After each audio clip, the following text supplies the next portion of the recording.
these little guys are getting too big, and as you can see, making too much of a mess to be inside the house anymore.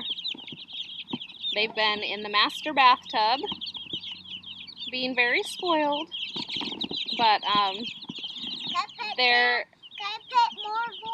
so dirty. But their eviction notice has come to pass. So, oh, they're so dirty. Look at all that poop in there. It's yucky. So they're going to be moved out to the chicken coop. We have a separate brooder inside the chicken coop.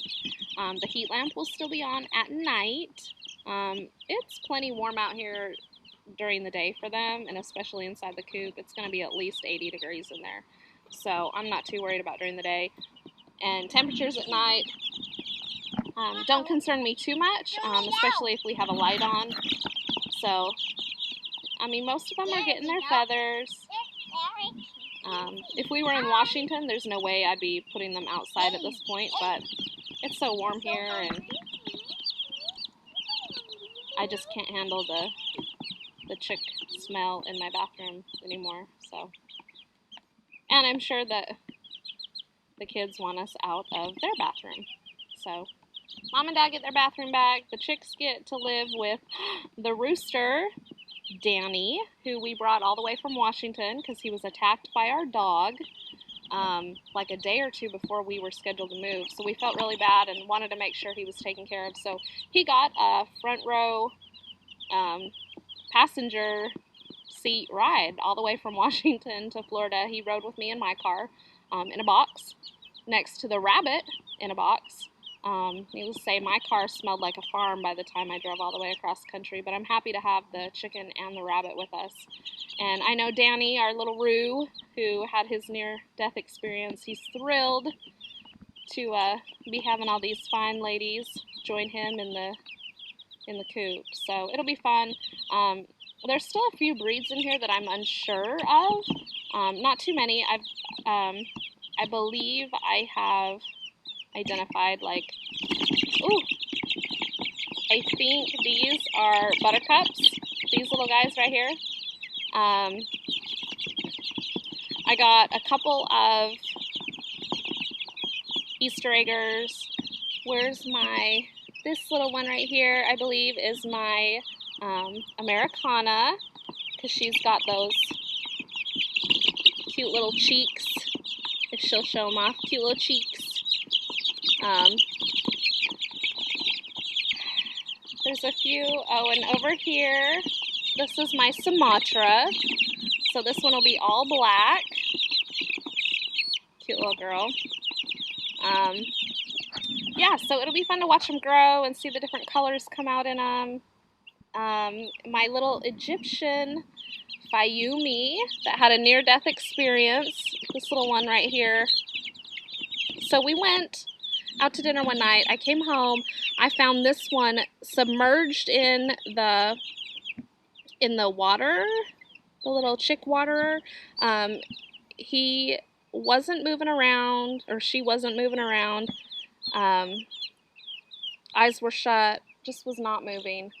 I pulled it up out of the water. I started pumping on its chest. I didn't know what to do, so I started pumping on its chest, and I pumped its chest for probably 5 minutes. I was not going to give up on her.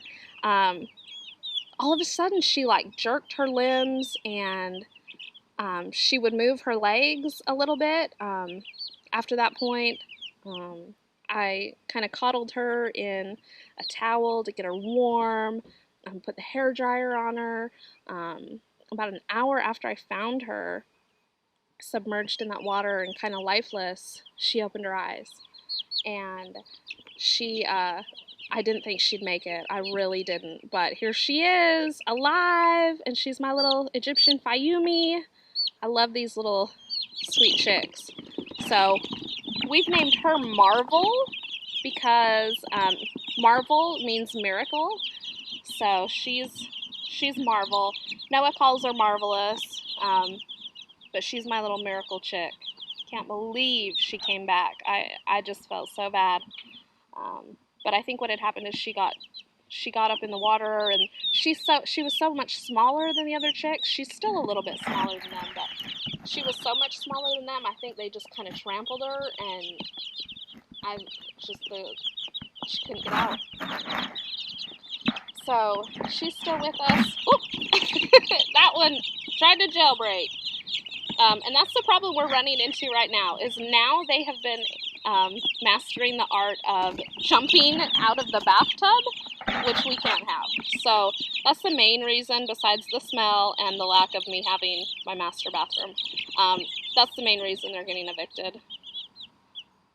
So another weird little tip, and I don't know if other people do this, but normally I put pine shavings in their brooder when they're young. And I just couldn't handle the smell after a few days. I was reminded of when we've had baby chicks before and the smell, and I was like, I can't do this.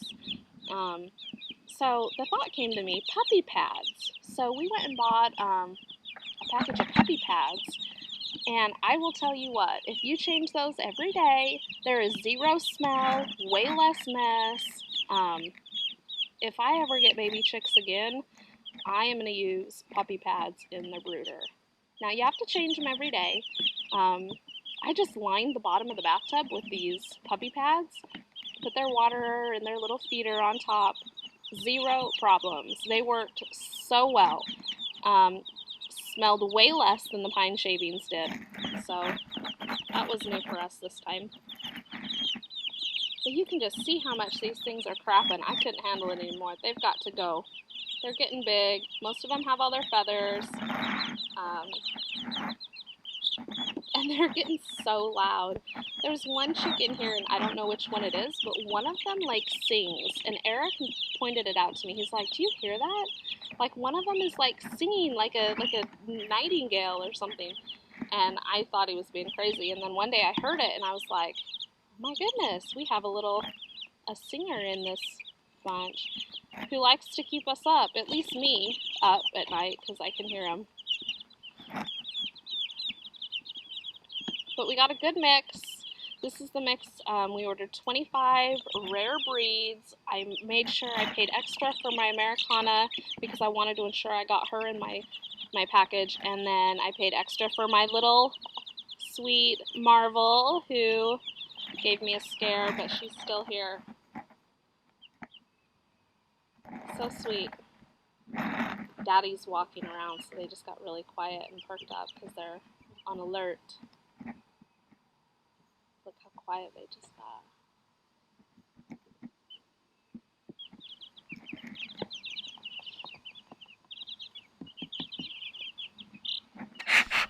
Okay, so we're in the chicken coop, and we have moved all the babies into their little temporary brooder until they get big enough that they can wander around. Some of you have been asking how Mr. Danny's doing. Here he is. This is him after all of his feathers actually came back. I honestly, after seeing him after that dog incident, well, first of all, I didn't think he'd live. Second of all, Vetricin really works. It really helped. And yeah, he's just sweet as can be. I've never had a problem with this rooster. We adopted him from someone else in Washington who said that because of his size, he was getting picked on by other roosters and stuff. And he is just so sweet. He walks around on Eric's shoulders, and he's never spurred at us or come after anybody. He's great with the kids, so we love him. This is Danny. We call him Danny because of his size, and he reminded us of Danny DeVito. Short joke, but he's a sweetheart. And he has been without any hens since, oh man, August at some point. So he is one happy brood. And it looks like our chicks are getting used to their new little home. This is great because my dad had a neighbor who was getting rid of this dog crate, and we didn't know what we would use it for at the time, but we thought, we'll go ahead and snag it up. So we did, and it's perfect for putting out here in the chicken coop. Eric did bring our little heat lamp out so that we can Keep them warm at night if needs be. I probably should bring a like little thermostat thing out here so I can tell how hot it is. But during the day, it'll be fine. At night, I'll go ahead and flip it on, at least for a little while. But yeah, so here they are, and they're happy and well, and they can make all the mess that they want to out here. That's fine.